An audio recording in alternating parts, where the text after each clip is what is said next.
आप देख रहे हैं BA न्यूज, खबर हमारी फैसला आपका। इस वक्त की बड़ी खबर। बरेली मैनपुरी सांसद डिंपल यादव पर मौलाना साजिद रशीदी द्वारा की गई अशोभनीय टिप्पणी के विरुद्ध और FIR दर्ज कराने के विरोध में समाजवादी पार्टी महिला सभा की जिला अध्यक्ष स्मिता यादव के नेतृत्व में ASP सिटी को ज्ञापन देकर मौलाना पर कार्रवाई की मांग की।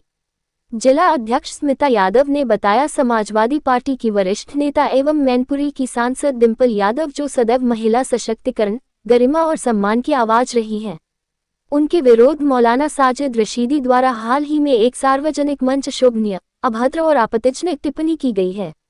ये टिप्पणी न केवल एक सम्मानित महिला सांसद का अपमान है, बल्कि समस्त महिलाओं के सम्मान को ठेस पहुंचाने वाली बात है।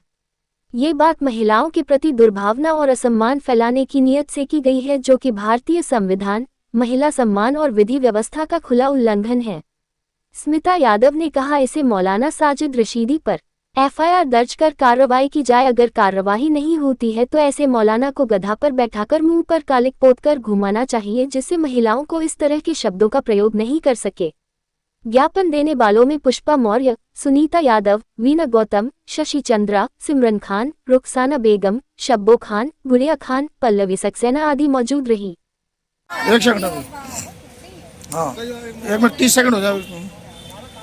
सुनीता यादव, मैं ये कहना चाहती हूँ, जो सबसे बड़ी पंचायत है लोकसभा, उसकी सदस्य होते हुए और ये जो राशिद बोल रहे हैं, कितना गलत बोल रहे हैं। और साड़ी तो परिधान है और तो सारे कपड़े तो बेकार है, लेकिन साड़ी तो एक सभ्यता की वो है, तो साड़ी पहन के अगर चली गई तो ये बात इकरा हसन को बताना चाहिए था ना, कि आप सिर पे पल्ला करिए। हम किसी को अगर ले जाते हैं तो ये भी तो बोलते हैं कि आप ऐसे, उन्होंने इस तरह का अपशब्द बोले हैं, उसको क्या करना? तो जो अपशब्द बोले हैं, तो मैं तो ये चाहती हूँ कि उनको कार्रवाई हो और सरकार उनकी उन्हें जेल में भेजे। 4-6 महीने जेल में रहेंगे तो उनके दिमाग अपने आप सही हो जाए। कौन है मौलाना, क्या नाम है? राशिद, कहाँ के हैं? दिल्ली के। क्या नाम है आपका? मेरा नाम स्मिता यादव है। क्या मामला है आज आए? आज मामला हमारी सांसद डिंपल भाभी जी के लिए जो अपशब्द बोले गए हैं, उस पे हम लोग एप्लीकेशन देने आए हैं उस मौलाना के खिलाफ, जो मौलाना केवल कहने का मौलाना है। और ऐसे मौलाना पंडित जो भी हों, हम उनके खिलाफ ऐसे ही आवाज उठाते रहेंगे। उन्होंने विरोध किया है कि मस्जिद के अंदर गई महिलाओं को नहीं जाने चाहिए और वस्त्रों को लेकर के उनसे कहा है, क्या कहना चाहिए? देखिए, वही खाली अकेले मौलाना नहीं है, बहुत मौलाना थे वहाँ पे, जो वो कोई अपने आप से नहीं पहुँच गई होंगी, उनको एज अ गेस्ट बुलाया गया होगा, वो तभी गई है। और वो अपने पति के साथ गई है, वो अखिलेश भैया के साथ गई हुई है। और इस बात पे टिप्पणी करना कि उनको जाना नहीं चाहिए था, वो होता कौन है कहने वाला।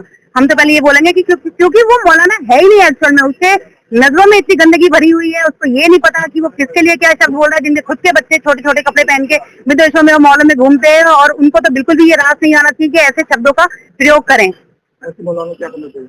ऐसे मौलाना को गिरफ्तारी तो करनी चाहिए, और गिरफ्तारी नहीं हुई तो उसके मुंह पे कालिक पोत से गधे पे बिठाल के पूरे जान में घुमाना चाहिए। और मैं मौलाना उससे सबसे बोलना ये चाहूंगी कि चाहे वो पंडित हो चाहे कोई हो, जो भी ऐसे इस तरीके की अभद्र टिप्पणियां महिलाओं पे कर रहा है, उसको बिल्कुल उनके गांव से निकाला हो जाना चाहिए, उनके शहर से निकाला हो जाना चाहिए, उनको उस पदवी से हटाना चाहिए। क्योंकि एक मौलाना सब मौलानाओं पे जो है गंदगी फैला रहा है। एक पंडित अगर गलत बोलता है तो हम सब पंडितों पे शक करने लगते हैं। तो मैं उन जो सही में पंडित हैं, जो सही में मौलाना है, मैं उनसे कहना चाहूंगी कि ऐसे लोगों के खिलाफ अवश्य आवाज उठाएं।